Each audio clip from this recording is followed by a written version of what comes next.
하나님 앞에서 사는 삶.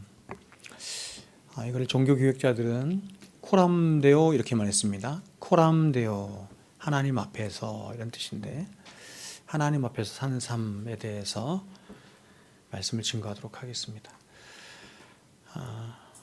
우리가 앞서 보았던 것처럼 주님은 가장 먼저 산상수훈의 말씀을 하시면서 팔복을 말씀하셨죠. 천국의 원리인 팔복을 말씀하신 후에 이어서 마태복음 5장 17절부터 19절까지의 말씀에서 율법과 복음과의 관계에 대해서 말씀하셨습니다. 그리고 이 율법과 복음과의 관계에 대한 결론의 말씀으로 이렇게 말씀하셨어요. 너희 의가 서기관과 바리새인보다 더 낫지 못하면 결코 천국에 들어가지 못하리라.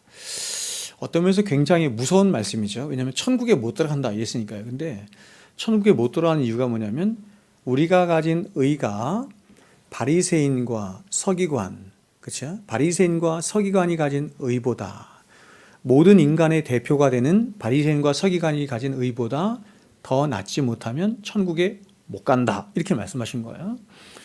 즉 천국을 소유한 진실한 성도는 바리새인과 서기관들이 가지고 있는 의와는 본질적으로 전혀 다른 의를 소유한 자임을 말씀하는 거죠. 그래서 이렇게 팔복을 소유한 성도가 가진 의가 바리새인과 서기관들이 가진 의와 어떻게 본질적으로 다른 것인지 주님은 5장에서 6가지의 예를 통해서 구체적으로 말씀하신 것입니다. 주님은 너희는 이렇게 들었으나 나이는 너희에게 이렇게 말하노니 하시며 살인의 문제나 간음의 문제나 말에 관한 문제나 원수에 관한 문제나 이런 문제들, 다시 말하면 우리 일상생활에 있어지는 아주 구체적인 6가지의 예를 통해서 바리새인들과 서기관들이 말하는 의와 주님이 말씀하시는 의가 어떻게 본질적으로 다른 것인지 비교 대조하여 말씀하시므로 율법이 말하고 있는 구약의 율법, 모세의 율법이 말하고 있는 그 율법의 참된 정신과 목적과 그 영이라고 했는데 그 영을 다시 회복시키신 것입니다. 이제 주님은 이러한 바리새인과 서기관들보다 더 나은 의를 6장으로 가면서 더 연장시켜서 말씀하시고 있습니다. 즉 주님이 5장에서는 일상에서의 삶에서의 구체적인 예들을 통해서 바리새인과 서기관들보다 더 나은 의를 말씀하셨다고 한다면 이제 6장으로 가면서는 이번에는 영역이 다른데 종교적인 영역으로 가서 종교적인 영역이라 할 수 있는 구제나 기도나 금식과 같은 것을 통해서 바리새인과 서기관보다는 더 나은 의가 어떤 것인지를 지금 말씀하시고 있는 것입니다. 여러분 이제 우리가 앞으로 살펴볼 기도나 구제나 금식 같은 것은 예수님 당시 사람들의 신앙생활의 전부를 요약한 것이 바로 기도, 구제, 금식이라고 할 수 있어요.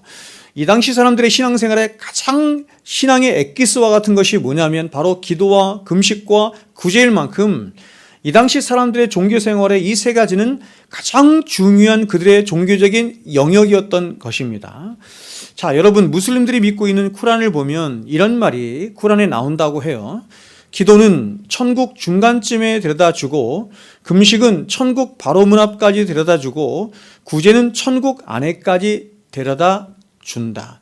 여러분 이슬람 사람들도 이슬람 사람들은 두 가지를 보는 거예요. 하나는 뭐냐면 구약 성경을 보고 또 하나는 쿠란을 보고 우리는 구약 성경을 보고 신약 성경을 보는데 여하튼 구약 성경을 같이 보지 않습니까? 그런데 이렇게 가르침이 다른 거예요. 완전히 다르죠. 보세요. 기도는 천국 중간쯤에 데려다주고 금식은 천국 바로 문 앞까지 데려다주고 구제는 천국 안에까지 데려다준다. 이렇게 말하는 것입니다. 여러분 기독교는 기도를 열심히 하면, 예배를 열심히 드리면, 금식을 열심히 하면, 혹은 구제를 열심히 하면 천국 간다 이렇게 말해요? 그렇게 말하는데 쿠란은 그렇게 말하는 것입니다. 어떤 면에서 이런 율법적인 생각은 어떤 면에서 굉장히 쉽다라고 하는 생각이 들어요. 왜냐하면 이들은 종교적인 모든 보상을 어디 안에 딱 국한시켜서 말하는 거냐면 종교적인 행위 안에 국한시켜서 지금 설정하고 있기 때문이죠. 그러니까 종교적인 행위를 잘하면 천국 가는 거예요. 그러니까 우리들의 마음이나 우리들의 중심이나 혹은 어떤 영이나 이런 건 상관없이 종교적인 행위만 잘하면 천국 간다. 이게 무슬림들이 말하는 것입니다. 기독교는 절대 그런 것이 아닙니다. 오늘 1절부터 18절까지의 말씀은 우리의 신앙생활에 있어서 하나님이 기대하시는 더 나은 의 혹은 더 본질적인 의, 우리를 구원하시는 의가 어떤 것인지 말씀하는 가장 중요한 신앙의 원리 중 하나라고 할 수 있습니다. 즉 무슬림과 같은 이방인들도 하고 또 바리새인이나 서기관들도 하는 그런 기도, 구제, 금식과 같은 것들이 과연 우리 그리스도인들이 하는 것과는 어떻게 다른 것인지, 그러니까 이 사람들도 해요. 이런 종교생활들을 하고 우리도 하는데 그 사람들이 하는 종교생활, 기도, 구제, 금식과 우리가 하는 기도, 구제, 금식과 어떻게 다른 것인지 그 본질적인 차이를 주님이 말씀하신다는 것입니다. 먼저 1절 말씀은 1절부터 18절까지의 말씀의 말씀 전체를 지배하고 있는 성도의 신앙생활의 대원칙 혹은 가장 큰 신앙의 원리라고 할 수 있습니다. 그리고 2절부터 18절까지는 이 신앙의 대원칙이 과연 우리들의 신앙의 영역이라고 할 수 있는 기도나 구제나 금식과 같은 영역에서 어떻게 그것이 실제적으로 적용되어지고 실천되어져야 하는지 보여주는 구체적인 적용의 말씀이 2절부터 18절까지의 말씀인 것입니다. 그러면 신앙의 대원칙이 무엇입니까? 한번 보겠습니다. 1절 같이 한번 볼까요? 1절 보세요. 신앙의 대원칙을 이렇게 말하고 있는, 같이 읽겠습니다. 시작. 사람에게 보이려고 그들 앞에서 너희 의를 행하지 않도록 주의하라. 그리하지 아니하면 하늘에 계신 너희 아버지께 상을 받지 못하느니라. 여러분, 오늘 주님이 말씀하시는 저와 여러분이 기독교 신앙의 대원칙이 무엇이라는 것입니까? 바로 하나님 앞에서 하는 신앙생활이 되어야 한다 이 것입니다. 이 말을 다른 말로 바꾸면 이렇게도 말할 수 있습니다. 하나님을 의식하며 신앙생활을 해라. 하나님의 임재 앞에서 사는 신앙생활을 해라. 24시간 하나님을 모시고 하나님을 생각하며 신앙생활을 해라. 하나님을 나의 유일한 관객으로 혹은 하나님을 유일한 나의 2인칭 너로 모시고 사는 신앙생활을 해라. 이렇게 말하는 거죠. 여러분, 똑같이 종교생활을 하고 있습니다. 똑같이. 즉 똑같이 기도하고 똑같이 금식하고 똑같이 구제합니다. 그런데 어떠냐면 구란이 말하는 것 같이 똑같이 상을 받는 것이 아니라 어떤 사람은 상을 받는데 어떤 사람은 상을 못 받는 거예요. 이게 기독교예요. 그러면 여러분, 무엇이 이렇게 다른 결과를 만들어내는 것일까요? 과연 그 기준이 무엇입니까? 기독교가 말하는 그 기준이 무엇입니까? 우리는 그 기준을 1절 말씀에서 두 가지 말씀을 통해서 그 힌트를 얻을 수 있는데, 첫 번째는 뭐냐면 사람에게 보이려고 하는 것과 너희 의라는 말에서 우리는 그 힌트를 얻을 수 있습니다. 즉 종교적인 행위를 하는 사람들 가운데 어떤 부류의 사람들은 종교 행위를 하는 그 동기 혹은 목적 자체가 사람들에게 보이기 위한 목적으로 하는 사람들이 있다, 이렇게 말하는 것입니다. 그런데 이렇게 사람들이 자신의 종교 행위를 다른 사람들에게 보이기 위한 목적으로 하는 그 근본적인 원인이 뭐냐? 왜 사람들은 자꾸 종교 생활조차도, 다른 영역도 마찬가지인데 종교 생활도 다른 사람들에게 보이려고 그렇게 하느냐? 그 이유가 뭐냐? 이렇게 갈 때 주님이 그것이 바로 우리 안에 있는, 죄인들 안에 있는 자기 의 때문이다, 이렇게 말하는 거죠. 이렇게 요약하자면 사람들은 자신 안에 있는 자기 의로 말미암아 자신을 다른 사람들 앞에 돋보이게 싶어하고 자랑하고 싶어하고 빛나게 하고 싶어 하는데, 그런데 그런 자신의 의가 여러 다양한 스펙트럼으로 사람이 가지고 있는 인생의 여러 스펙트럼으로, 예를 들면 윤리도덕적으로 혹은 돈이라고 하는 것으로, 명예라고 하는 것으로, 출세라고 하는 것으로, 세상의 자랑이라고 하는 것으로, 이 등등의 여러 가지 스펙트럼으로 이 의가, 자기 의가 나타나는데, 놀랍게도 종교적인 행위들을 통해서도 인간의 의가 나타나더라, 이렇게 말하는 거죠. 그러나 여러분, 이렇게 자기 의가 목적이 된 어떤 종교 행위들도 절대로 하나님을 기쁘시게 하거나 하나님께 상을 받을 수 없어요. 여러분, 이 상에 대해서는 제가 나중에 한번 기회를 가지고 상에 대해서 이 담론을 여러분께 말씀을 드릴 기회가 있겠지만, 성경이 말씀하는 일반적인 상은 천국에 가면, 야, 누구는 어디 큰 대궐집에 살더라, 상을 많이 받아서 대궐집에 살더라. 손양원 목사님이나 아니면 D.L. 무디 같은 사람은 하나님 앞에 상을 많이 받아서 대궐집에 살고, 어떤 사람은 겨우 예수님과 함께 옷 박힌 그 강도처럼 겨우 구원받아가지고 저기 초가집에 살더라. 그런 개념이 아니에요. 제가 여러분에게 여러 번 말씀드렸지만, 만약에 천국이 그런 곳이라면 그게 천국이라고 할 수 있겠어요? 성경이 말씀하는 상이라고 하는 것은 하나님의 영광과 연관된 것이고, 궁극적인 것은 우리의 구원과 연관된 거예요. 그러니까 상을 받지 못한다는 것은 결국 구원을 못 받는다는 뜻입니다.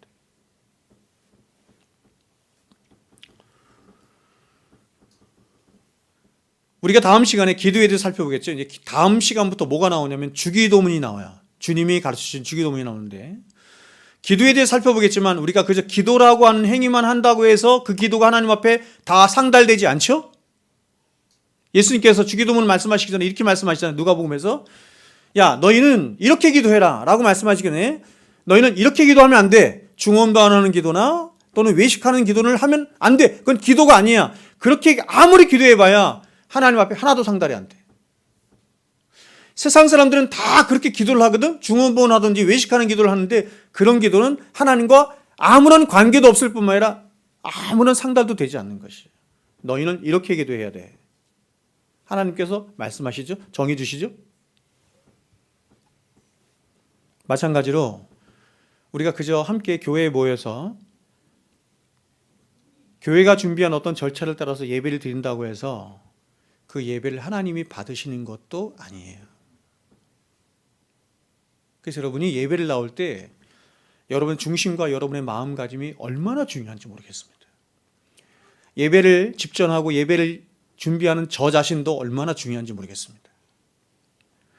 이 예배에 대한 바른 동기와 바른 목적과 바른 자세가 중요해요. 그래야 하나님이 받으실 만한 참된 예배가 되는 것입니다. 그래서 주님이 예배를 딱 예배의 대원칙을 말씀하신 거예요. 요한복음에서 뭐라고 말씀하셨어요? 영과 진리로 너희는 예배해야 한다. 영과 진리로 드리는 예배만이 하나님이 받으시는 예배다. 아무리 사람들이 많이 모여서 자기들이 기뻐하는 대로 자기들이 추구하는 그런 예배를 드린다 해도 그 예배가 하나님 앞에 전혀 상달이 안 될 수 있다.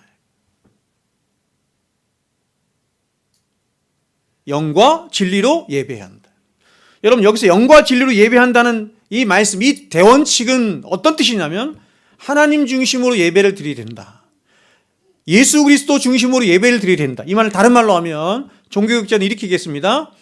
말씀 중심으로 예배를 드려야 한다. 이렇게 말을 했어요. 그게 영과 진리의 예배의 핵심이에요.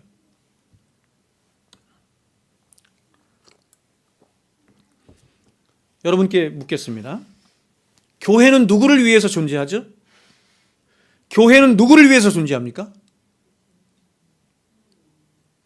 하나님을 위해서 존재하는 거 맞아요? 그러니까 오늘날 교회들이 마케팅 하듯이 이렇게 자랑하잖아요. 우리 교회는, 우리 목사님은 하면서 목사 쫙 소개하고, 우리 교회는 이런 것도 하고 저런 것도 하고, 여러분들에게 이런 서비스 제공해, 저런 서비스 제공해주고. 포커스가 다 어디 있냐면 이게 마케팅인데 소비자에게 있잖아요. 아니라는 것입니다, 여러분. 교회는 누구를 위해 있냐면 하나님을 위해 있습니다. 마찬가지로 우리가 지금 예배를 드리는데 예배는 누구를 위하여 있죠? 하나님을 위하여 있습니다. 맞습니까? 오늘날 교회들이 너무나 사람 중심의 교회 혹은 사람 중심의 예배를 드리고 있습니다. 어떻게 하면 사람을 기쁘게 할까? 어떻게 하면 사람의 마음을 얻을까? 어떻게 하면 사람들이 원하는 것들을 이 교회가 혹은 예배가 제공해 줄까? 잘못하는 거예요.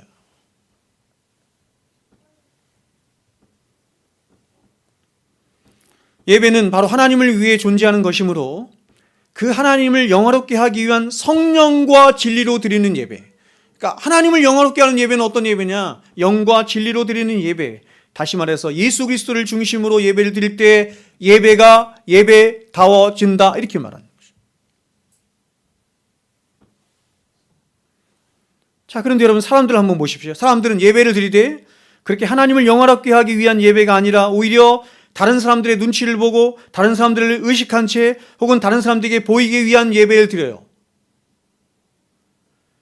그리고 교회를 세우고 예배를 드리되 어떻게 교회를 세우고 예배를 드리냐면 자기 소견에 옳은 대로 교회를 세우고 자기 소견에 옳은 대로 예배를 드리고 자기 소견에 옳은 대로 신앙생활을 합니다. 자기 소견에 옳은 대로라고 하는 말은 하나님 중심의 예배가 아니라 사람 중심의 예배, 더 나아가서 내 중심의 예배, 내 중심의 신앙, 이걸 말하는 거죠.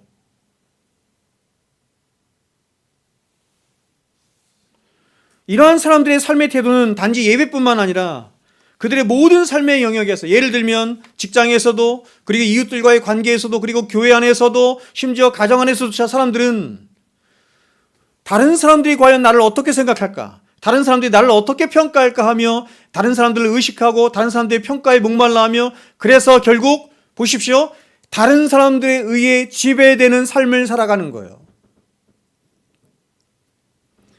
그래서 사람들은 보편적으로 자신이 혼자 있을 때와 다른 사람들이 자신을 보고 있을 때 그 말하는 것이나 행동하는 것이나 생각하는 것에 큰 차이를 나타내는 이유가 여기 있습니다.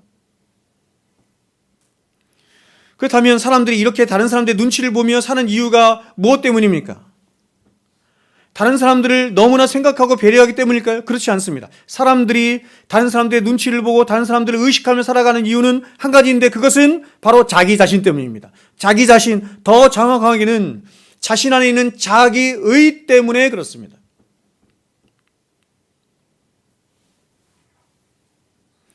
사람들은 일평생을 자기 중립성 안에 갇혀서 자기 자신을 하나님처럼 여기고 생명처럼 여기며 살아가는 존재인데, 그런데 그런 자기 자신은 결국 다른 사람들이 어떻게 나를 보며 어떻게 평가하며 어떻게 나를 규정하는가에 따라서 나라고 하는 존재가 결정된다라고 생각하는 것이죠. 그래서 이렇게 자기 중립성 안에 같이 살아가는 사람들은 일평생을 다른 사람들로부터 칭찬을 듣고 존경을 받고 좋은 평가를 받기 위해서, 즉 자기를 챙겨서 자기를 구축하는데 자신의 인생의 거의 대부분을 허비하며 살아가는 거예요. 이걸 성경이 종됐다 이렇게 말해요. 그러니까 결국 이 사람들은 다 누구의 종이 된 거예요? 다른 사람들의 종이 됐고, 결국엔 누구의 종이 된 거예요? 나의 종이 된 거죠. 나의 종.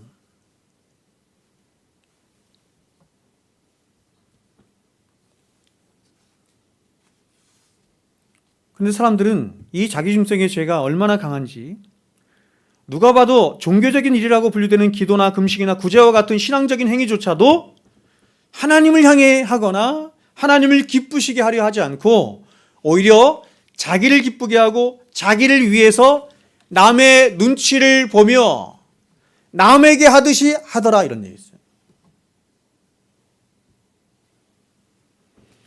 그러나 여러분, 기독교가 말하는 신앙생활은 하나님도 기쁘시게 하면서 자기도 기쁘게 할 수 있는 그런 신앙생활은 없습니다. 두 개를 동시에 붙드는 것이 절대로 불가능한 것이 바로 기독교가 말하는 신앙의 세계예요. 여러분, 저는 우리 인생에서 이 자기중심성의 문제보다 더 큰 문제가 과연 있을까 하는 생각을 합니다. 사람들은 이 자기중심성의 죄 때문에 때로는 돈도 잃어버리고 명예도 잃어버리고 사람도 잃어버릴 뿐만 아니라 살아가면 살아갈수록 이러한 삶은 후회할 것만 남는 그런 가치 없는 인생을 살게 됩니다. 더 나아가서 무엇보다도 가장 나쁜 것은 뭐냐면, 이런 인생은 하나님이 가장 미워하시는 인생이라는 것입니다. 그래서 좀 결이 다르지만 미국 속담 중에 이런 말도 있습니다. 벤저민 프랭클린이 한 말인데요, 인간의 자존심은, 그러니까 인간의 자존심이라고 하는 것도 인간의 의가 만들어내는 것인데, 인간의 의가 굉장히 다양한 스펙트럼으로 나타나는데 그 중에서 하나가 뭐냐면 자존심이에요. 여러분, 어떤 면에서 신앙생활이라고 하는 것은 자존심을 죽이는 과정이라고 할 수 있어요. 자존심을 꺾는 거라고 할 수 있어요. 근데 사람들은 자기 자존심 때문에 교회도 버리고, 자기 자존심 때문에 형제 자매도 버리고, 자기 자존심 때문에 하나님도 버리잖아요. 인간의 의가 그렇게 무서운 겁니다. 난 누구 때문에, 교회 다니면서 누구 때문에, 목사 때문에, 어떤 형제 자매 때문에 내가 마음이 상해서 내 자존심이 구겨져서 더 이상 그들과 함께 할 수 없어, 이렇게 하죠. 강단에서 하나님 말씀이 들려오는데 죄에 대해서, 의에 대해서, 심판에 대해서 지옥에 대해서 말씀하면 이거 내 자존심 상하게 하는데 난 저런 말씀 듣기 싫어. 난 이런 교회 다닐 수 없어. 이렇게 하죠.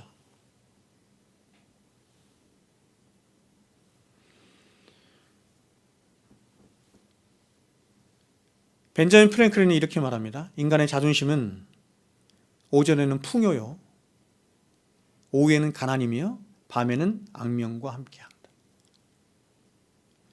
여러분, 세상 사람들의 원리 속에도 인간의 자존심, 자기 중심성에 의해서 갖는 인간의 자존심을 너무 하면 이렇게 된다는 거예요. 인간의 자존심은 오전에는 풍요인 것 같지만, 왜요? 자기만 위하니까. 그러나 오후에 가면 가난이 되고 밤에 되면 악명, infame 이렇게 번역했습니다. 영어로는. 여러분, 이것은 아무것도 아니죠. 이 자기중심성의 죄가 깨어지지 않는 이상 우리는 하나님 앞에 한 걸음도 나아갈 수 없어요. 자기가 부인되지 않은 상태에서 하나님 앞에 한 걸음도 나아갈 수 없어요. 하나님 앞에 나아가는 과정은 자기 부인이 전제되지 않으면 안 되는 거예요.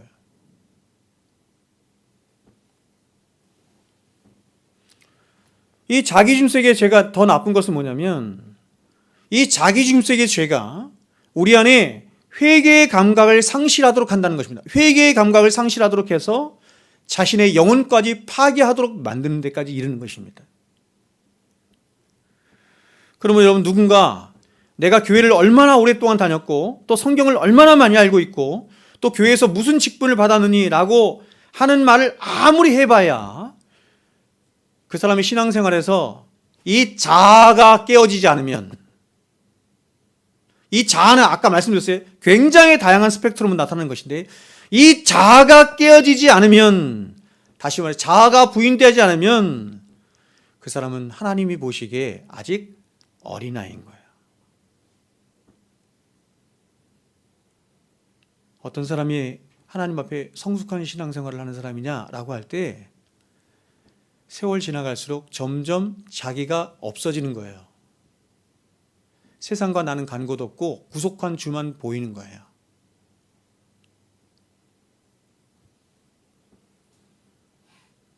그래서 하나님께서 우리에게 이렇게 자기 부인의 삶을 살도록 하나님께서 우리에게 은혜로 주신 수단이 말씀이고 기도이고 금식이에요.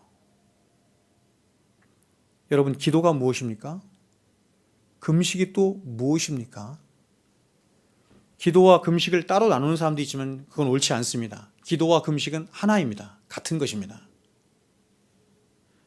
다만 금식이 기도와 다른 것은, 금식은 기도보다 훨씬 더 적극적인 자세를 취하는 것입니다. 적극적인 자세. 즉, 기도와 금식의 제일 된 목적은 이것입니다. 내가 부인되지 않는 그런 상황, 형편, 어떤 일에서 나를 부인하기 위해서 하나님 앞에 나가서 금식을 하는 것입니다. 기도를 하는 것입니다.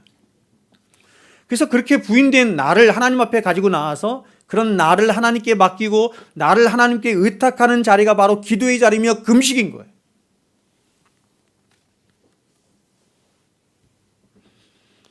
그러므로 기도와 금식의 제일 된 목적은 바로 우리 안에 있는 죄를 죽여서 나를 부인시키는 데 있는 것입니다. 기도의 제일 된 목적은 내가 하나님 앞에 뭔가를 구해서 하나님, 내가 이거 원하니까 하나님 나한테 들어주십시오 해서 그것을 얻어내는 것을 기도라고 하지 않고, 그렇게 서플리케이션, 기도의 많은 영역 중에서 서플리케이션조차도 기도의 궁극적인 목적을 위해서 있다 이렇게 말할 수 있어요. 그럼 그 기도의 궁극적인 목적이 뭐냐 이렇게 얘기할 때 그것은 바로 우리 안에 있는 죄를 죽이는 것이다. 나를 부인시키는 것이 기도의 궁극적인 목적이다 이렇게 말씀드릴 수 있습니다. 필립 얀시가 쓴 책 중에 기도라는 책이 있어요. 제가 34살인가 35살인가 읽었던 책인데 이렇게 두꺼워요. 기도라는 책이. 필립 얀시. 제가 필립 얀시를 좋아하지 않습니다. 이 사람은 복음주의권 안에 있는 사람인데 별로 좋아하진 않는데 그 책을 읽고 한 가지 딱 남았던 말이 있어요. 근데 그 말은 정말 옳다 제가 생각했습니다. 기도를 이렇게 정했습니다. 기도는 하나님은 하나님이시고 나는 그 하나님 앞에 피조물이고 죄인임을 확인하는 자리다. 여러분, 우리가 이렇게 인생을 살면서 이렇게 평소의 삶을 살잖아요. 사람들과 만나고 일터에서 일을 하고, 그렇죠? 이렇게 평소의 삶을 살 때 가장 많이 잃어버리는 것 중에 하나가 뭐냐면 내가 하나님 앞에 피조물이고 죄인이라는 사실을 잊어버리는 거예요. 인간의 의가 얼마나 여러분 우리의 일상생활에서 발동되는지 모릅니다. 모든 걸 내 중심적으로 생각하고 내 중심적으로 살죠. 거기 하나님이 어디 있어요? 그런데 이런 나를 확인하는 자리, 그래서 하나님이 어떤 분이시고 하나님이 하나님이시고 그런 하나님 앞에 나는 죄인이고 나는 피조물일 뿐이라고 하는 사실을 너무나 분명하게 확인하는 자리가 어디냐면 기도의 자리인 거예요. 그래서 기도는 바로 우리 안에 있는 죄를 죽이는 것입니다. 그래서 존 라일이 얘기한 것처럼 기도는 죄를 죽이고 죄는 기도를 죽인다라고 한 말이 여기 나온 거예요.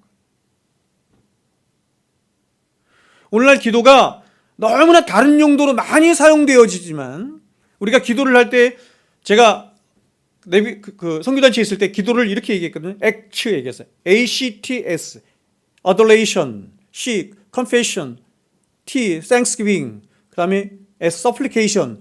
기도에는 4가지 요소가 있다는 것입니다.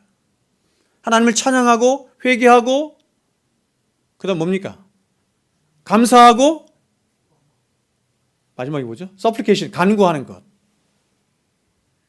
여러분, 이 4가지 모든 요소가 있는 이유가 뭐냐면 기도의 궁극적인 목적을 위해서예요. 뭐예요? 우리 안에 있는 죄를 죽이는 거예요.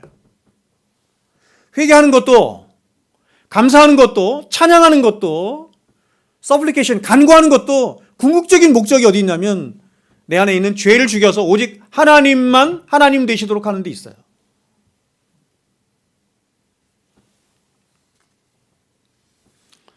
그런데 사람들은 이 신앙의 엑기스와도 같은 기도와 금식의 자리에서조차 여전히 자기 중심성 안에 갇혀서 자기 자신에게나 혹은 다른 사람들에게 메시지를 던지며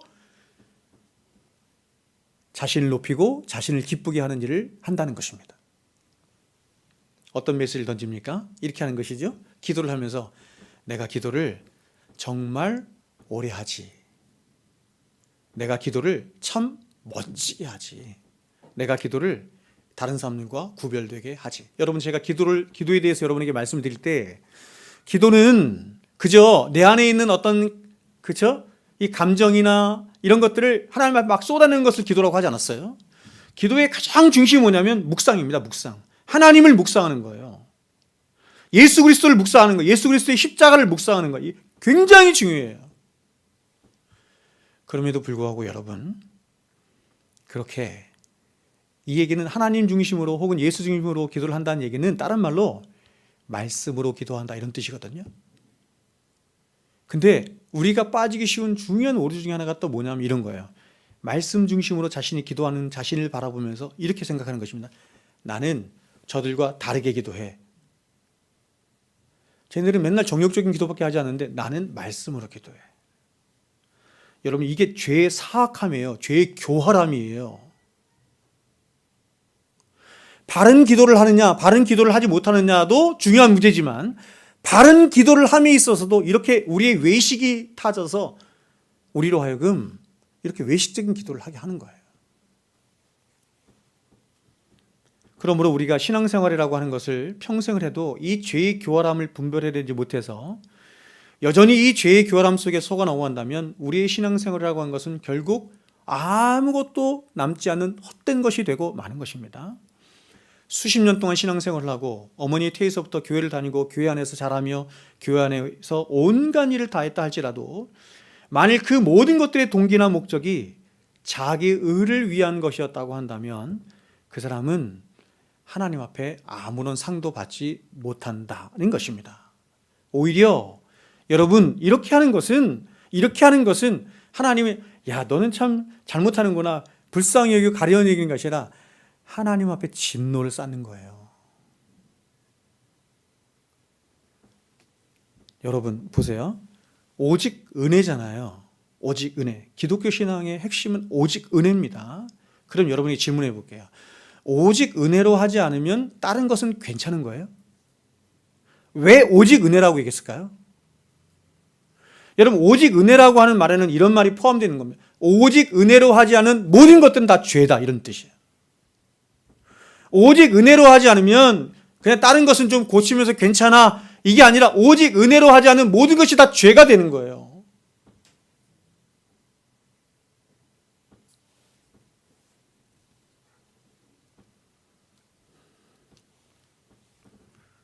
여러분, 우리가 이 세상을 살아가면서 다른 사람이 나를 어떻게 보고 나를 어떻게 평가하는가 하는 것을 우리는 절대로 가볍게 여길 수도 없고 무시할 수도 없습니다. 또 그것이 때로는 나를 보다 정확하게 보게 하고 정확하게 평가하도록 하는 어떤 중요한 잣대가 되기도 합니다. 내가 어떤 사람인가, 내가 과연 어떤 사람인가 하는 것을, 내가 나를 평가하는 것과 다른 사람이 나를 평가하는 것 중에 어떤 게 더 정확해요? 다른 사람이 나를 어떻게 평가하는 게 중요해요. 그래서 여러분, 옛날 우리의 믿음의 선진들은 교회 안에서 목사 후보생을 뽑을 때 어떤 사람을 뽑았냐면 사람들이 인정을 해야 됐어요. 교회 안에 있는 사람들이 이 사람은 목사를 할 만한 사람이야 라고 많은 다수가 인정을 해야 그것이 추천이 됐어요. 나 혼자서 나는 하나님과의 관계 속에서 나는 하나님 앞에 목사로 살라고 부르심을 받았어. 나는 선교사로 살라고 부르심을 받았어. 아무리 이렇게 얘기해봐야 사람들이 추천을 안 해주면 안 받아줬어요, 옛날에는.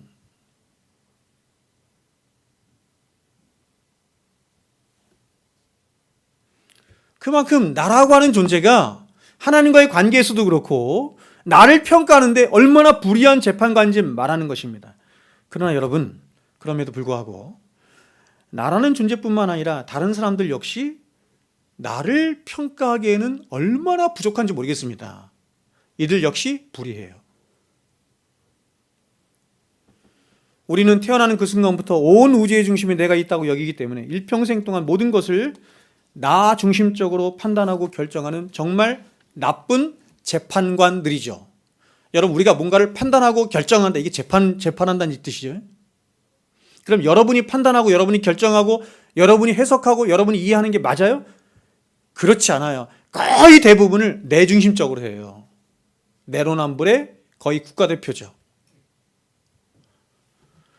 그래서 아무리 다른 사람들이 나쁘다고 해도 내가 좋으면 옳은 것이 되고, 반대로 아무리 다른 사람들이 옳다 해도 내가 싫으면 나쁜 게 돼요. 제가 인생을 살면서 어떤 사람이 가장 힘드냐면, 저 이런 사람 많이 봤는데 어떤 사람이 가장 힘드냐면 대화를 하는데 자기가 가지고 있는 기준을 딱 세워놓고 아무것도 접근하지 못하는 거예요. 그리고 그것만이 옳아. 아무리 거기에 대해서 논증을 하고 설명을 해도 그냥 자기가 느끼는 것 혹은 자기가 생각하는 게 옳으면 그 끝이에요. 더 이상 양보하지 않아요. 그런데도 우리들은 이런 불의하고 정직하지 못한 나 자신의 만족과 나 자신의 기쁨을 얻기 위해서, 그리고 나 자신과 거의 방불한 또 다른 불의한 재판관인 다른 사람들로부터 좋은 평판을 듣고 좋은 인정을 받기 위해서 일평생을 여러분 땀과 눈물과 노력들을 다 거기다 보내며 살아가는 거예요. 이걸 종됐다 이렇게 얘기하는 거예요. 그럼 여러분, 결국 나는 누구의 종이 돼서 살아가는 거예요? 성경이 말하는 나는 누구의 종이 돼서 살아가요? 누구? 나. 1차적으로는 다른 사람이에요. 다른 사람 눈치를 보니까. 근데 궁극적으로 들어가면 나거든요. 다른 사람의 종이 되고 나의 종이 되어서 살아간다. 여러분, 잘 한번 생각해 보세요. 사람들이 이 땅을 살아가는 대부분의 사람들이 다 여기 종이 돼서 살아가잖아요. 그걸 종되었다 이렇게 얘기해요. 성경은 우리가 누군가에게는 반드시 종이 되어야 한다 이렇게 말합니다. 사도 바울이 13편의 서신을 썼는데 13편의 서신을 쓸 때마다 자기 자신의 정체성을 하나로 딱 얘기하죠. 늘. 그렇죠? 하나로 딱 얘기해요. 우리 민호 집사님 카톡에 들어가니까 그 카톡 대문글에 딱 그게 써 있더라고요. 여러분, 그게 뭐예요? 예수 그리스도의 종된 나 바울이에요. 예수 그리스도의 종된 나 바울은이에요. 이 말은 나는 내가 중심이 된 나의 종이 되는 것도 거부하고, 다른 사람들의 눈치를 보며 다른 사람들 기쁘게 하는 그런 종이 되는 것도 거부하고, 세상의 종이 되는 것도 거부하고, 오직 나는 나의 구주시요, 나의 주시요, 나의 왕이시며 나의 생명이 되신 예수 그리스도 그분만이 나의 주인이심을, 그래서 나는 그분의 종이 되었음을 가장 크게 기뻐하고 그것을 가장 크게 영광스럽게 하며 그렇게 그분의 종으로 살겠다, 이렇게 말하는 거예요. 성경은 그것을 자유라고 해요. 그렇게 사는 것을 자유라고. 하나님이 창세기 1장 28절에서 이렇게 말씀하셨습니다. 야, 너희는 생육하고 번성해서 땅을 정복하고 땅을 다스려라, 이렇게 말하죠. 이 얘기는 뭐냐면 우리는 세상 만물을 다스릴 권세, 우리 인생을 다스릴 권세, 이 얘기는 뭐냐면 세상 우주 만물, 세상 만물이나 세상의 어떤 것이나 나 자신에게조차 종이 되어서 살아가는 존재가 아니고, 보세요, 다스리는 존재다. 다스리는 존재다. 그럼 여러분 어떻게 다스려요? 우리가 어떻게 다스릴 수 있어요? 하나님의 말씀에 묶일 때라는 뜻입니다. 너희는 하나님의 말씀으로 세상의 종이 되어서 세상의 지배를 받으며 사는 자가 아니라 세상을 오히려 지배하고 다스리며 통치하는 자가 되어야 한다, 이렇게 말하는 거예요.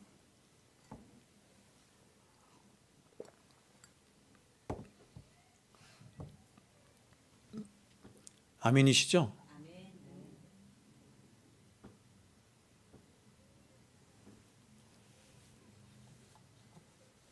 시간도, 물질도, 인생도 다 주님께 딱 묶이고, 그것을 출애굽기에서는 뭐냐면 사랑에 빚진 종, 이렇게 말했어요. 누구의 사랑에 빚졌을까요? 예수 그리스도의 사랑에 빚진 종이죠. 그래서 스스로 귀를 뚫어요. 자유인이 됐음에도 불구하고 예수 그리스도의 의로 말미암아, 예수 그리스도 십자가로 말미암아 내가 자유인이 됐음에도 불구하고 그 사랑에 너무 감격되고 감동이 돼서 그 주인에게 가서 내 귀를 뚫어요. 그리고 말하면 나는 평생 당신의 종으로 살겠습니다. 그 자를 그리스도인이라고 하는 거예요.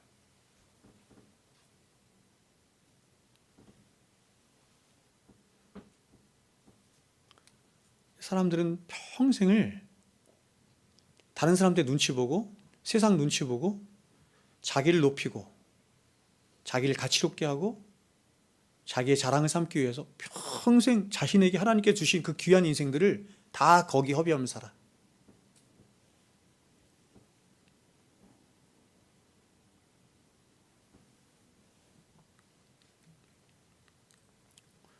그러나 여러분 스스로가 아무리 여러분 자신에 대해서 만족해하고 또한 다른 사람들도 아무리 많은 칭찬과 박수와 찬사를 받는다 해도 만일 이 세상의 유일한 재판관 대신 최종적인 재판관 대신 최종적이에요. 유일하시고 최종적인 재판관 대신 하나님으로부터 여러분이 어떤 인정을 받지 못하고 어떤 상도 받지 못한다고 한다면 가장 불행한 인생이 되는 거예요.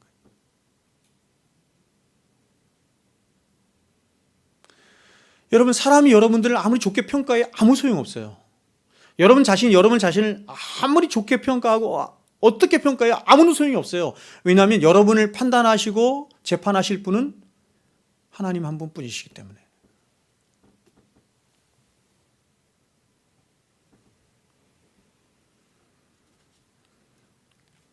성도의 신앙생활은 절대로 우리 자신에게나 혹은 다른 사람들에게 얼마나 선하게 보이고 얼마나 인정받는 자로 서 있는가 하는 것으로 판명되는 것이 절대로 아닙니다. 우리가 다른 사람들에게 인정을 받고 칭찬을 받는 것은 진리 안에서 때로는 그럴 수도 있지만 때로는 오히려 그 진리 때문에 욕을 당하고 비방을 당하기도 해요. 자, 여러분, 그리스도인은 하나님 한 분 그분만을 나의 주인으로 모시고 그분이 말씀하신 말씀을 진리를 따라서 살아가는 자를 그리스도인이라고 해요. 그런데 그렇게 하나님 한 분을 나의 주인으로 모시고 진리를 따라 살아가다 보면 이런 것이에요. 사도 바울이 얘기했던 것처럼 사람들에게 자, 하나님은 하나님 앞에 살아가니까 하나님 앞에 인정을 받는 것은 마찬가지고 사람들에게 때로는 인정을 받기도 하지만 때로는 멸시를 받기도 한다는 것입니다.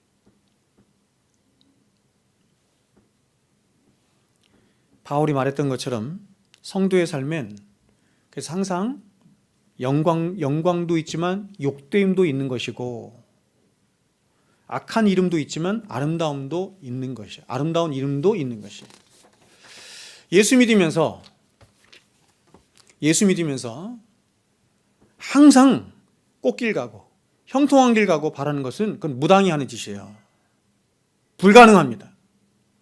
그런 삶은 없어요. 우리가 올곧게 주님 따라가고 진리에 따라가면 반드시 우리에게는 사람들로부터 아름다운 이름도 있어요.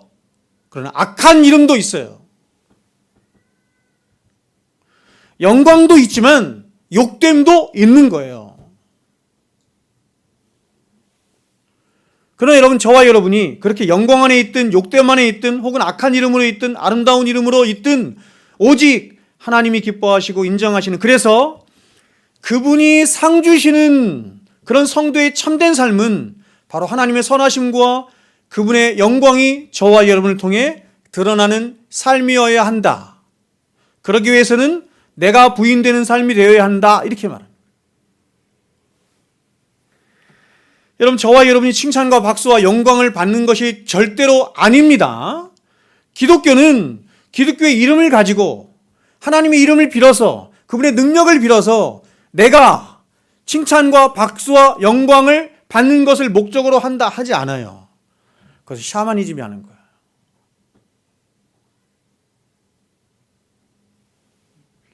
칭찬과 박수와 영광은 오직 하나님만 받으셔야만 한다 하는 것이 기독교 신앙의 중심이고 요체입니다.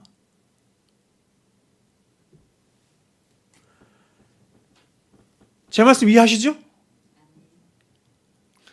우리의 인생의 목적은 칭찬과 박수와 영광을 받는 게 아니에요. 그러나 진리를 올곧게 따라가고 주님을 올곧게 따라가다 보면 때로는 베드로전서 5장 6절에서 말씀하는 것처럼 때로는 우리를 하나님이 높여주실 때가 있어요. 사람들 앞에 인정을 받게 하실 때가 있어요. 칭찬을 듣게 하실 때가 있어요. 제가 열심히 말씀을 전했더니 여러 사람들이 저에게 와서 목사님 진리를 전해주셔서 감사합니다. 말씀을 바르게 전해주셔서 감사합니다. 이렇게 아름다운 이름으로 있을 수 있어요. 그러나 그것이 절대로 내 인생의 목적은 아니에요. 세상에서 목회를 크게 하고 성공하고 사람들에게 인정을 받고 존경을 받는 게 목회의 목적이 아니에요. 제 인생의 목적이 아니에요. 그러나 그 길 가다 보면 때로는 그 진리 때문에, 제가 전한 진리 때문에, 제가 전한 복음 때문에 욕을 당해요. 제가 지난번 교회 있을 때 위에 있던 목사님이 저에게 문자가 왔어요. 문자가 뭐라고 왔냐면 이렇게 왔어요. 내가 당신을 여러 번 살펴보니, 오랫동안 여러 번 살펴보니 당신은 싹군인 게 틀림없어. 이렇게. 그것뿐이겠습니까, 여러분, 제가?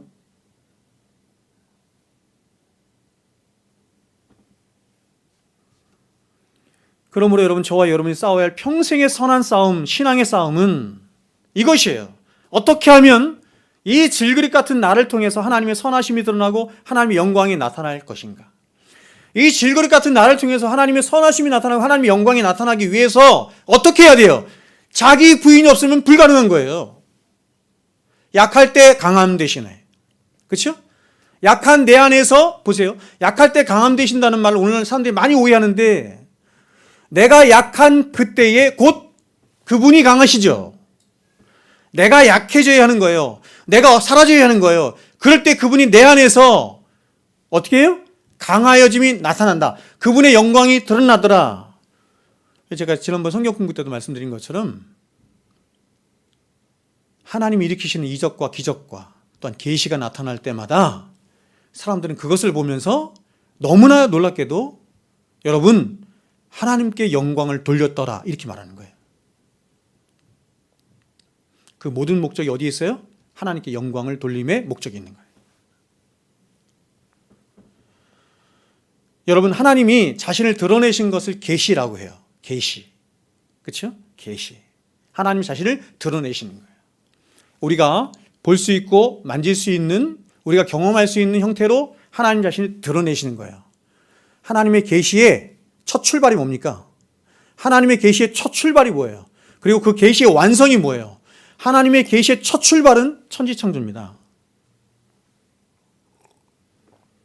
그 계시의 완성은 예수 그리스도의 십자가이고, 하나님이 자신을 나타내시고 드러내셨는데 뭐를 통해서 나타내시고 드러내시냐면 천지창조를 통해서 나타내시고 드러내셨다. 자, 이걸 다른 말로 바꿔볼게요. 하나님이 왜 이 세상을 창조하셨느냐? 천지만물을 왜 창조하셨느냐? 바로 온 우주 만물의 주인이 하나님이시라는 것과, 하나님이 어떤 분이시라는 것과, 하나님께 영광을 돌리는 것이 너무나 합당하다는 그 사실을 하나님이 당신이 피조하신 모든 피조 세계 안에 찬란하게 드러내신 거예요. 우리 안에 하나님의 형상이 깨어짐이 있고 하나님을 바라보지 못하고 죄가 있어서 이 천지 만물, 그쵸? 온 우주 만물 속에서 하나님의 그 계시의 영광을 충만하게 보지 못해서 그렇지, 온 우주 만물은 시편 8편에서 말하는 것처럼 다 하나님을 높이고 있어요. 찬양하고 있어요. 영광 돌리고 있어요. 그걸 영광의 고백이라고 해요. 에드워즈가 이게 영광의 고백. 천지 만물을 통해서 하나님이 당신을 드러내셨더니 그 천지 만물에 있는 모든 피조물들이 그 하나님의 영광을 노래하더라, 기뻐하더라. 누구만 못해요? 창조에 꽂힌 인간만 못하는 거예요. 그런데 그런 하나님의 계시의 총화가 가장 찬란하게 어디서 드러나면 십자가에서 드러나는 것입니다. 하나님 얼마나 사랑이 많으시고 얼마나 은혜로우시고 착하시고 성실하시며 하나님의 그 복과 영광이 어떤 것인지, 우리를 구원하신 하나님의 그 위대한 사랑이 어떤 것인지, 하나님의 공의가 어떤 것인지 십자가 안에 찬란하게 드러나는 것이. 그래서 여러분, 제가 여러분에게 여러 번 말씀드리지만 우리 인생이 가질 수 있는 최고의 복이 뭔지 아세요? 최고의 복이 하나님의 영광을 보는 것입니다. 더 나아가서 그 하나님께 영광을 돌리는 것입니다. 그래서 우리가 사도행전을 보면 사도행전에 나타나는 모든 사도들의 유일한 한 가지 관심이 뭐냐면, 그들이 복음을 전하든 교회를 세우든 어떤 일을 하든 오직 한 가지 관심이 뭐냐면 하나님의 기쁨과 하나님의 뜻과 하나님의 영광에 있었어요. 자신이 복받고 자신이 존경받고 자신이 어떻게 되기 위해서 선교사로 나간 사람이 있다고 한다면 그건 잘못된 거죠. 그런데 여러분, 대부분의 선교사님들이 어떻게 고백합니까? 한평생 자신을 그렇게 다 내어주는 삶을 살고서도 뭐라고 얘기해요? 오직 하나님의 은혜뿐이었습니다. 이렇게 얘기하지 않습니까? 아니 도대체, 여러분, 도대체 성경이 말하는 거야. 도대체 저 사람들이 경험하고 저 사람들이 본 그 하나님의 하나님 되심이, 그 하나님의 영광이, 하나님의 능력이, 하나님의 은혜가 어떤 것이길래 도대체 저 사람들은 한 번도 만나보지 못하고 한 번도, 그죠? 자신들의 삶을 초기와 같이 다 버리면서, 생명을, 그죠? 초기와 같이 다 버리면서 저 먼 이국 땅까지 가서 자신의 인생을 다 바치는 삶을 살 수 있나? 도대체 하나님의 사랑이 무엇이며 하나님의 은혜가 무엇이며 하나님의 영광이 무엇인가? 그것을 저와 여러분의 삶을 통해서 고백하고 드러내고 나타나고 증거하기를 하나님이 원하시는 거예요. 그래서 여러분, 우리가 어떻게 지어졌냐면 하나님의 형상으로 지어진 거예요. 하나님의 형상이 제가 영어로 뭐라 그랬어요? 아이콘, 그렇죠? 우리 컴퓨터에 보면 아이콘 있죠? 아이콘은 실체가 아니에요. 실체는 뭐예요? 실체는 하나님이시죠. 그 실체이신 하나님을 나타내고 드러내도록 반사체로 지어진 자가 우리예요. 발열체는 누구예요? 발광체는 누구예요? 하나님이세요. 사도행전에 나타나는 모든 신앙의 사람들은 이것을 항상 염두에 두었던 거예요. 자신의 신앙생활에. 사도행전 3장에 보면 베드로와 요한이 성전 미문에 앉아있는 안진뱅이를 고쳐준 사건을 잘 알고 있습니다. 그때 사람들은 이 놀라운 광경을 보면서 베드로와 요한을 붙잡으려 했습니다. 그래서 베드로가 뭐라고 말하냐면 이렇게 말을 합니다. 베드로가 이것을 보고 백성에게 말하되 이스라엘 사람들아 이 일을 왜 놀랍게 여기느냐? 우리 개인의 권능과 경건으로 이 사람을 걷게 한 것처럼 왜 우리를 주목하느냐? 아브라함과 이삭과 야곱의 하나님 곧 우리 조상의 하나님이 그의 종 예수를 영화롭게 하셨느니라. 또 다른 것을 한 걸 보면 사도행전에 보면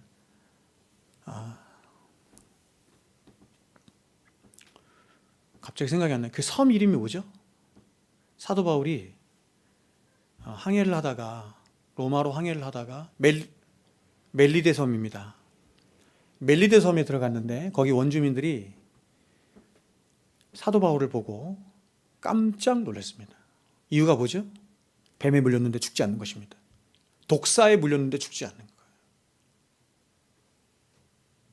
그 사람들이, 그 원주민들이 깜짝 놀라면서 사도 바울과 그 사람들을 신으로 높이기 시작했습니다. 허메라, 스스라 이렇게. 이 얘기는 뭐냐면 제우스를 말하는 거거든요. 제우스와 또 다른 제우스를 섬기는 신을 말하는 거예요. 여러분 지금 이 장면도 그렇고 그 장면도 그렇고 그랬을 때 베드로나 요한이나 사도 바울이 즉각적으로 여러분 취했던 행동을 한번 보십시오. 사도 베드로의 고백을 한번 보십시오. 베드로가 두렵고 떨리는 마음으로 사람들에게 이렇게 말을 합니다. 왜 우리를 주목하느냐? 자신들은 아무것도 아니라는 것입니다.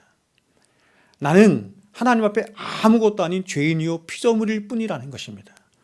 지금 베드로는 사람들이 이 일을 통하여 자신들을 주목하고 자신들에게 박수와 찬사를 돌려주는 것을 두려워하고 있는 것입니다. 왜냐하면 이 일을 행하시는 이가 내가 아니고 내 안에서 행하신 하나님이시기 때문에 그렇습니다.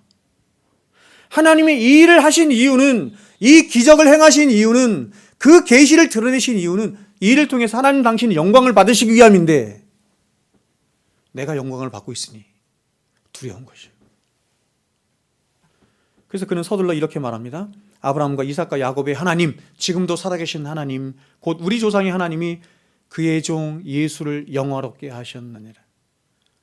하나님께서 이 모든 기적을 행하신 것은 하나님이 행하신 것인데, 왜냐하면 이 모든 일들을 통해서 예수의 영광을 드러내도록 하시기 위함이다.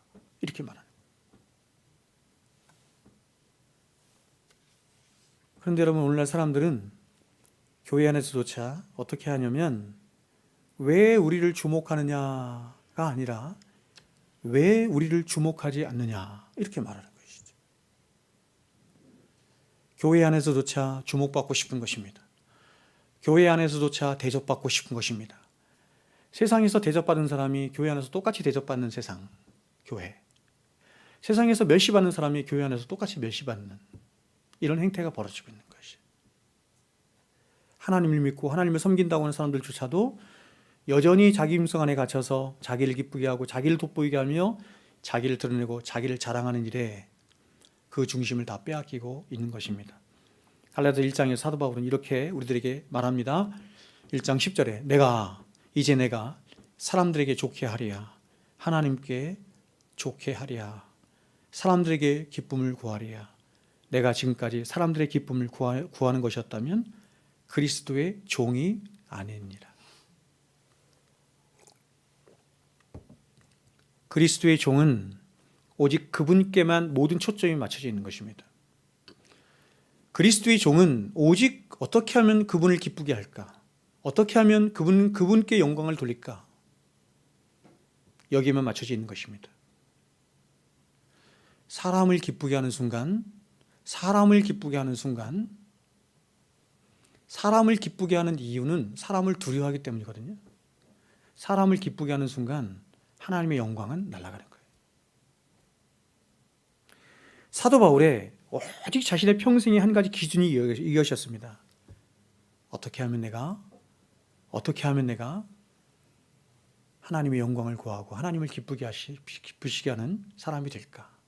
나는 오직 예수 그리스도의 종일 뿐이다. 우리가 신앙생활하면서 내가 훌륭하게 되고 내가 출세하며 내가 존경받는 것은 실상은 아무런 가치가 없는 것입니다, 여러분. 아무런 가치가 없는 것입니다, 여러분. 예수님의 표현대로 하면 젖먹고 썩고 부패하고 다 지나가는 것입니다. 하나님이 당신의 영광을 구하라고 하는 것은, 당신의 영광을 구하라고 하는 것은 영원히 썩지 않을 것을 주시기 위함이에요.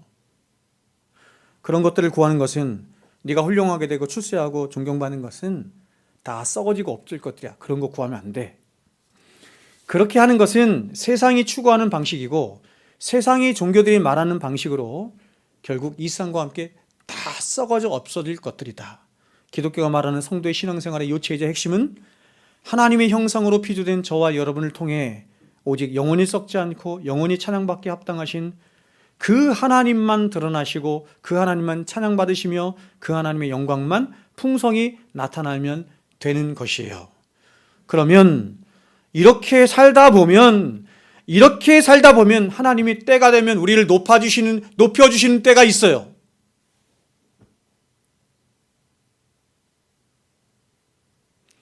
자연스럽게 하나님께서 그렇게 높여주시는 때가 있는데 그것을 내 인생의 목적으로 삼지는 않는 거예요. 그럼 우리는 주기도문에서 고백하는 것처럼, 다음 시간에 우리가 주기도문 배우겠지만, 우리의 모든 삶을 통해서 오직 하나님 그분의 이름이 높여지기를 기도해야 하고 간구해야 하고, 기도가 간구하는 거잖아요. 하나님 앞에 구하는 거잖아요. 그분의 뜻이 이루어지기를 구해야 하며 그분의 나라가 이루어지는 것을 원하는 것을 우리 신앙의 중심으로 삼아야 하는 것입니다. 여러분, 그것이 기독교이고 그리스도인의 신앙생활의 요체인 줄로 저는 믿습니다. 다시 한번 말씀드립니다. 성도의 신앙생활은 오직 하나님 앞에서 해야 하는 것입니다. 그래서 성도는 오직 하나님 한 분만을 의식한 채 그 하나님이 기뻐하시면 이 세상의 그 어떤 대가라도 기쁨으로 다 내어드리며 다 지불할 수 있는 마음으로. 그래서 선교사님들이 이름도 없이 빚도 없이 나가서 사는 거잖아요. 성경에 나와 있는 그 수많은 사람들이 이름도 없이 빚도 없이 그렇게 오직 하나님 영광에서 살아가는 거잖아요. 인생의 목적이 뭔데요? 오직 하나님만 기쁨이 되시면 된다. 오직 하나님께만 영광이 되면 된다. 이거 하나예요. 그렇게 된다면 나는 쇠하여 가도 상관없고, 나는 성공하지 못해도 괜찮고, 내 이름이 드러나지 않아도 괜찮은 거예요. 주님은 이러한 신앙의 대전제를 세워놓으시고 우리에게 한 가지 적용을 하시는데, 2절 한번 보십시오. 이렇게 말합니다. 그러므로 구제할 때에 외식하는 자가 사람에게서 영광을 받으려고 회당과 거리에서 하는 것 같이 너희 앞에 나팔을 불지 말라. 진실로 너희에게 이르노니 그들은 자기 상을 이미 받았느니라. 주님은 우리 신앙의 대전제를 말씀하신 후에 이제 구체적인 적용을 하시는데, 그 구체적인 적용의 첫 번째 주제로 구제를 말씀하십니다. 여러분, 여기서 구제는 쿠란에서 말하는 것처럼 종교적인 행위의 가장 엑기스와도 같은 것이 바로 구제예요. 종교 생활의 가장 꼭대기에 있는 게 구제예요. 우리가 구약이나 신약 성경을 보면 하나님이 가장 기뻐하시는 것 중에 하나가 뭐냐면, 하나님께서 내게 주신 물질을 흘려보내서 다른 사람들을 섬기는 것에 있습니다. 또 반대로 하나님이 가장 싫어하시는 것 중에 하나가 바로 오늘날 자본주의가 말하는 것처럼, 그러니까 여러분, 이 자본주의는 굉장히 성경에 반대되는 것이죠. 자본주의가 말하는 것처럼 내가 노력해서 얻은 것, 내가 땀 흘려서 얻은 것에 대해서 내 것이라 여기며 내 마음대로 쓴다 하는 마음과 태도를 하나님이 미워하세요. 왜냐하면 이러한 태도는 사실상 하나님의 주권을 인정하지 않고 하나님의 그 은혜의 절대성을 인정하지 않는 아주 불신앙적인 태도인 거거든요.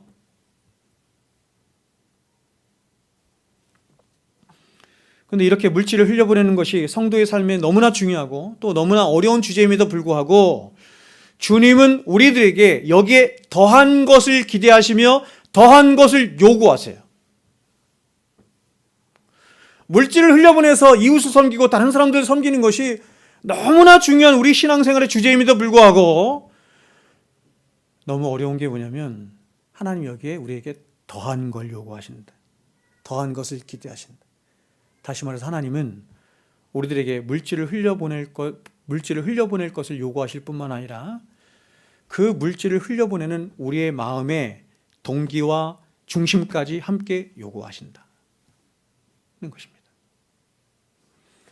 우리가 물질을 흘려보내고 나누는 것이 너무나 중요한 성도의 도리이지만, 그러나 그렇게 물질을 나누고 흘려보내는 동기가 바로 서 있지 못하다고 한다면, 그래서 오늘 주님이 말씀하신 것처럼 물질을 흘려보내고 나누는 것이 그저 다른 사람에게 칭찬이나 받고 인정을 받기 위한 것이라고 한다면 그 사람은 이미 상을 받은 것이나 마찬가지다. 다시 말해서 주님과 아무런 상관이 없다, 이렇게 말하는 거예요. 여러분, 우리가 이런 주님의 말씀을 대할 때 우리는 때로 내가 과연 이렇게까지 믿어야 하나 하는 생각을 할 때가 있습니다. 그러나 여러분, 우리가 이렇게 주의 말씀을 면밀히 살피지 않으면 우리 역시 바리새인과 서기관처럼 똑같이 끝없이 하나님을 만으로 여기고 스스로를 속인 채 전혀 신앙인이 아닌 것처럼 살아갈 수 있는 것이에요.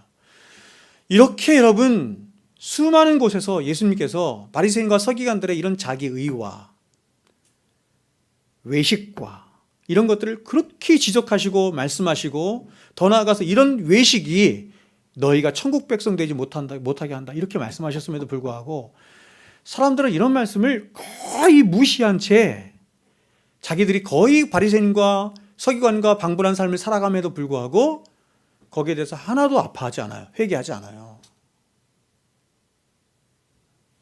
그렇다면 여러분, 지금 주님이 이런 말씀을 통해서 저와 여러분에게 교훈하고 싶어 하시는 그 신앙의 요체가 무엇입니까? 그게 바로 이거예요. 죄의 교활성입니다. 죄는 바로 이렇게 우리 일상에서의 삶뿐만 아니라 종교적인 영역에서까지 아주 교미한 방식으로 파고 들어와서 우리가 기도하고 구제하고 금식하는 것조차도 전혀 하나님 앞에, 유일한 재판관 되신 하나님 앞에 가치도 없고 전혀 하나님과 상관도 없는 것이 되도록 그렇게 우리 스스로를 속이게 하고, 더 나아가서 신앙이 아닌 것을 붙잡고, 신앙이 아닌데 이거는 그 신앙이 아닌 것을 붙잡고 그것이 마치 바른 신앙인 양 끊임없이 우리를 속이게 하고 우리의 중심 자체를 무너뜨리게 하는 것이 바로 죄다, 이렇게 말하는 거예요. 여러분, 이런 말씀이 가볍습니까? 저는 여러분, 굉장히 오랜 시간 동안 제가 부목사를 했을 거 아니에요. 굉장히 오랜 시간 동안 어려서부터 신앙생활을 하면서 교회 안에 있었을 거 아니에요. 신앙이 아닌 것들을 붙들고 신앙인 것처럼 행세하는 사람들이 얼마나 많은지 몰라요. 거짓 신앙이 난무해 있어요, 여러분.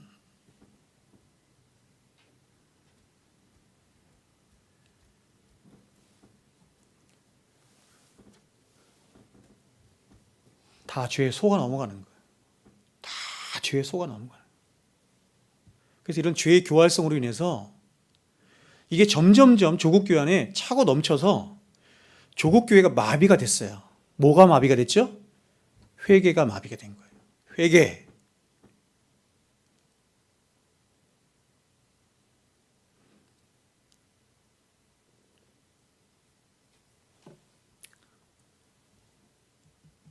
보세요. 사람들이 자신의 피 같은 물질을 나눠주는 가장 고상한 일을 하고 있는데, 그러한 와중에 사람들이 자기의 챙기기에 바쁜 겁니다. 어떻게 하고 있는지 한번 보세요. 나팔을 불고 있습니다. 3절과 4절 한번 보세요. 너는 구제할 때 오른손이 하는 것을 왼손이 모르게 하여 내 구제함을 은밀하게 하라. 은밀한 중에 보시는 너희 아버지께 갚으시리라. 자, 2절만 먼저 보면 이렇게 얘기하죠. 그러므로 구제할 때 외식하는 자가 사람에게 영광을 받으려고 회당과 거리에서 하는 것 같이 너희 앞에 나팔을 불지 말라. 진실로 너희에게 이르노니 그들은 자기 상을 이미 받았느니라. 사람들이 자기의 챙기기에 바빠서 하는 짓이 뭐냐면 나팔을 부는 거예요.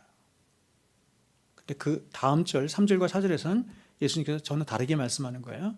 여러분, 기독교 신앙생활의 정신 중, 기독교 신앙의 참된 신앙생활의 가장 중요한 정신 중에 하나가 뭐냐면 은밀함입니다. 은밀함. 왜 그러냐면 그것은 그렇게 해야, 그렇게 은밀하게 해야 하나님이 보시기에도 좋을 뿐만 아니라 은밀한 중에 보시는 하나님이 갚아주실 것이기 때문에 그렇습니다. 은밀한 중에 보신, 자, 기도도 이렇게 하죠. 너는 골방에 들어가 문을 닫고 은밀한 중에 계신 내 아버지께 기도하라. 보세요. 은밀한 중에 계신 내 아버지께서 갚아 주시리라. 기도도 은밀하게 하고 구제도 어떻게 해요? 은밀하게 하래요. 근데 사람들은 자기를 드러내고 자기를 자랑하고 싶어 나팔을 불고 싶은 것을 참을 수가 없는 것입니다. 참지를 못하는 거예요. 나팔을 불면 하나님 앞에 가서 아무런 상급도 받지 못할 뿐만 아니라 그렇게 나팔을 부는 것이 교회를 멍들게 하는 것임에도 불구하고 사람들은 나팔을 불지 않고는 죽을 만큼 괴로운 거예요. 여러분, 저는 교회가 선교를 하든 구제를 하든 은밀하게 하는 것이 옳다 이렇게 생각합니다. 나팔을 불어서 우리의 행위를 드러내는 것을 두려워할 줄 알아야 합니다. 왜 그러냐면 그렇게 해야 우리가 전하는 복음이 복음다워지고 그렇게 할 때 오직 하나님만 영광 받을 수 있기 때문에 그렇습니다. 여러분, 오늘날 많은 사람들이 하는 것처럼 어떤 잡지나 신문이나 어떤 그런 곳에 우리 교회가 이렇게 착한 일 많이 했어요. 그래서 이렇게 1,000만 원, 1억 이렇게 기부하면 이렇게 큰 뭡니까? 광고판 같은 데다가 1억 딱 써가지고 우리가 어디에다 기부했어요. 뭘 했어요. 이거 자꾸 자랑하잖아요.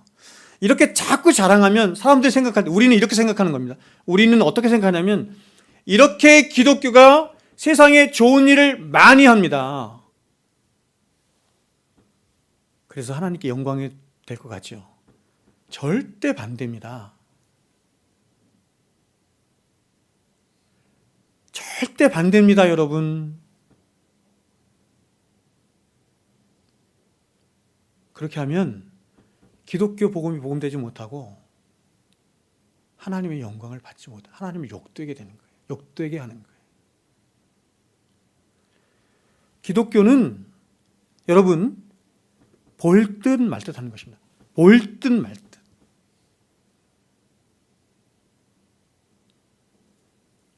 오른손이 하는 것을 왼손이 모르게 은밀하게. 세상이 모를 것 같죠. 교회가 세상을 섬기는 방식은 그런 방식이에요. 여기서 나팔을 분다라는 것을 아주 우리가 극단적으로 생각해서 마치 오늘날 여느 단체나 교회들이 말하는 것처럼 구제를 할 때 일간지에 사진을 찍어서 광고를 하고 세상에 자랑을 하는 것과 같은 것만을 생각해서는 안 돼요. 어떤 면에서 이렇게 하는 것은 누가 봐도 교양 없어 보이는 것이기 때문에 우리는 굉장히 교묘한 방식으로 나팔을 불 수 있는 것입니다. 즉 내가 적극적으로 나팔을 불고 나를 자랑하지 않지만 나팔수를 고용해서 나팔을 불도록 하는 것입니다. 너무 적나라했어요? 굉장히 교활하죠. 제가 하는 방식이죠.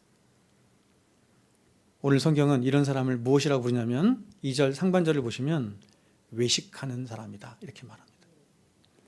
여기서 외식하는 자인 히라보 휘포크리테스는 이런 뜻이에요. 가장하다, 꿈이다라는 의미를 가진 휘포크리노마이에서 유래된 것으로 연극 배우를 의미하는 것입니다. 즉 외식이라고 하는 것은 연극 무대에서 자신의 역할을 따라서 자신을 변장하고 분장해서 자신과 전혀 다른 사람처럼 말하고 행동하는 그런 연극 배우처럼 속과 겉이 전혀 다르게 행동하고 말하는 것을 외식하는 사람이다 이렇게 말하는 거예요. 근데 구제나 기도나 금식과 같은 신앙의 가장 요체와도 같은 일을 하면서도 마치 신앙인이 아닌 것처럼 그렇게 자신을 분장하며 외식하는 사람이 있다 이렇게 말하는 겁니다. 이 외식에 관해서는 제가 나중에 7장으로 가면서 더 세밀하게 살펴보겠지만 이 외식은 저와 여러분으로 하여금 참된 성도의 삶을 살아가지 못하도록 우리를 끊임없이 속이고 기만하는 가장 치명적인 죄라고 할 수 있습니다. 저는 여러분 조국교회가 이렇게 능력을 상실한 이렇게 처참한 몰골로 전락한 가장 중요한 요인 중에 하나가 바로 교회 안에 이 외식의 문제가 외식이 편만하게 자리 잡고 있기 때문이다 이렇게 믿어요. 오늘날 교회 안에 수많은 사람들이 있음에도 불구하고 거의 대부분의 사람들 안에 이 외식이 자리 잡고 있어서 성도들 안에 참된 경건의 능력이 점점 사라져가고 있는 것입니다. 여러분 외식된 신앙에 가장된 신앙에 꾸미는 신앙에 무슨 권능이 있고 무슨 경건의 능력이 있고 무슨 하나님의 영광이 임할 수 있겠어요? 성령께서 외식된 신앙에 거기 어떻게 임재하시고 어떻게 여러분 역사하실 수 있겠습니까? 여러분 우리가 나중에 다시 살펴보겠지만 산상수훈의 뒷부분 마태복음 7장에 가면 많은 사람들이 주님 앞에 와서 이런저런 말로 하면서 자신을 변호해요. 자신을 변호. 보세요. 이렇게 말합니다. 그날에 많은 사람이 나더러 이르되, 많은 사람이 재판관 앞에 하나님 앞에 주님 앞에 나와서 이렇게 말합니다. 주여 주여 우리가 주의 이름으로 선지자 노릇하고 주의 이름으로 귀신 쫓아내고 주의 이름으로 많은 권능을 행하지 아니하였나이까 하리니, 자신의 신앙의 근거를, 참된 신앙의 근거를, 이런 많은 것들을 얘기하는 거예요. 그러자 주님이 이렇게 말씀합니다. 그때 내가 그들에게 밝히 말하되 진실로 진실로 말하되. 이거를 요한계시는 이렇게 말했어요. 실상은 이렇게 말해요. 실상은 내가 너희를 도무지 알지 못하니 불법을 행하는 자들아 내게서 떠나가라 하니라. 여러분 여기서 주님 말씀하신 신앙의 핵심이 뭐냐면, 그것은 우리 바깥으로 보이는 어떤 종교적인 삶이라고 하는 것, 즉 우리가 얼마나 정통 신앙 고백을 하고 얼마나 예배를 드리며 얼마나 구제를 했고 얼마나 많이 일 했고, 저처럼 때로는 얼마나 많은 사람들에게 복음을 전하고 설교를 했는가 하는 것이 우리 신앙의 핵심이 아니고, 바로 우리가 하나님과 가장 중요한 것입니다. 어떤 관계를 맺고, 그래서 그 하나님 앞에서 우리의 마음을 어디에 두었으며 우리의 중심을 어디에 두고 살았는가 하는 것이 기독교 신앙의 요체라는 것입니다. 우리는 이것을 이렇게 말하죠. 주님이 내가 너희를 도무지 알지 못한다. 알지 못한다는 것은 뭐냐면 관계가 없다, 이런 뜻이 나요. 즉 주님이 우리 신앙에 있어서 가장 절대적으로 생각하는 것이 바로 주님과의 관계인데, 주님은 이들에게 말씀하기를, 이들의 주님의 이름으로 주여 주여 하면서 수많은 일들이 행했음에도 불구하고 이들에게 말씀하기를, 나는 너희를 도무지 알지 못하고 안 적도 없고 너희들과 교통한 적도 없고 사귄 적도 없다, 이렇게 말하는 거예요. 너희들은 수많은 종교적인 행위들과 입술의 고백들을 늘어놓았지만 결국 그 모든 것들은 나를 중심에 두지 않은 채 행한 외식에 불과한 것이다. 여러분, 자 이제 말씀을 맺겠습니다. 저 보십시오. 여러분은 주님과 어떤 관계를 맺고 있습니까?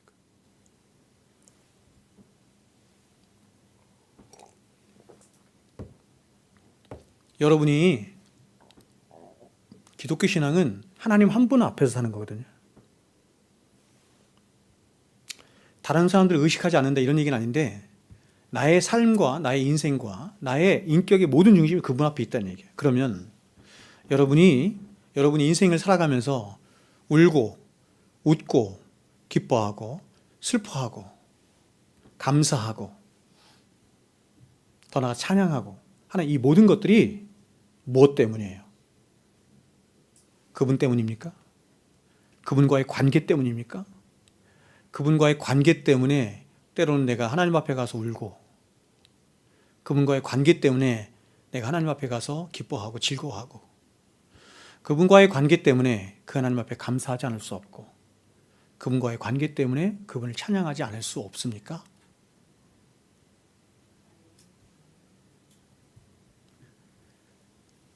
다른 것이 아닙니다, 여러분. 그래서 시편에 보면 사람들이 인생에 다른 문제들 가지고 왔어요. 다른 많은 문제들 가지고 하나님 앞에 나왔지만, 하나님 앞에 나와서 기도했더니 세상과 나는 간것도 없고 구속한 주만 보이면서 이 모든 것들은 하나도 안 보이고, 내 앞에 계신 하나님 때문에 그 앞에서 눈물을 흘리고 회개하며 그 하나님 앞에 기뻐하고 찬양하며 그 하나님 위해서 살고 싶어하는 마음이 기도의 자리에서 생기는 거예요. 제가 여러분에게 여러 번 말씀드리지만, 여러분이 하나님 앞에 이 땅에서 친하지 않은데 천국 가서 하나님 찾을 수 있어요? 이 땅에서 여러분이 하나님과 친밀하지 않고 예수님과 친밀하지 않은데, 하나님 앞에서 살지 않는데 천국 가서 주님, 당신이 제가 그토록 저 세상에서 그토록 사모하며 기다리며 대망했던 나의 모든 눈물과 아픔과 나의 모든 기쁨과 나의 모든 삶이 바로 당신께 있었는데 내가 드디어 그분을 만났군요. 이렇게 할 수 있어요? 그만큼 친밀합니까? 어떤 사람은 죽을 때까지 성경 일독도 안 하는 사람이 있어요. 교회 다니는. 어떤 사람은 죽을 때까지 골방에 나가서 하나님하고 1시간 기도 못하는 사람이 있어요. 어떻게 할 겁니까, 여러분? 제가 여러분에게 걱정하면 묻는 거예요. 어떻게 할 거냐고 묻는 거예요. 어떻게 할 거냐고. 그렇게 주님이 낯설어서 어떻게 할 거냐고. 제가 얘기했잖아요. 제가 처음 교회를 개척하고 나서 혼자서 예배당에서 있으면서 예배드리면 이게 너무 어색한 거예요. 너무. 그래서 내가 주님하고 안 친하다는 걸 그때 알았어요.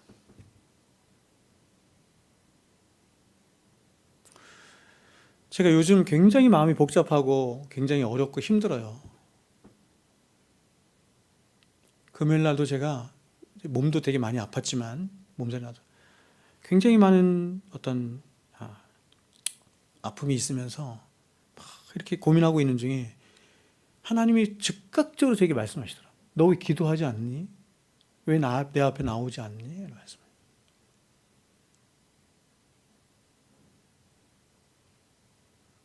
여러분, 다른 것과 친밀하시기 전에 주님과 먼저 친밀해지십시오. 우리가 누군가를 섬기는 최고의 방식이 뭔지 아세요? 최고의 방식이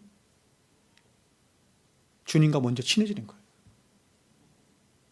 주님과 친함으로 자녀도 대하고, 주님과 친함으로 이웃도 대하고, 주님과 친함으로 성도를 대할 때 그 섬김과 그 교제와 그 관계가 올바르게 되는 거거든요.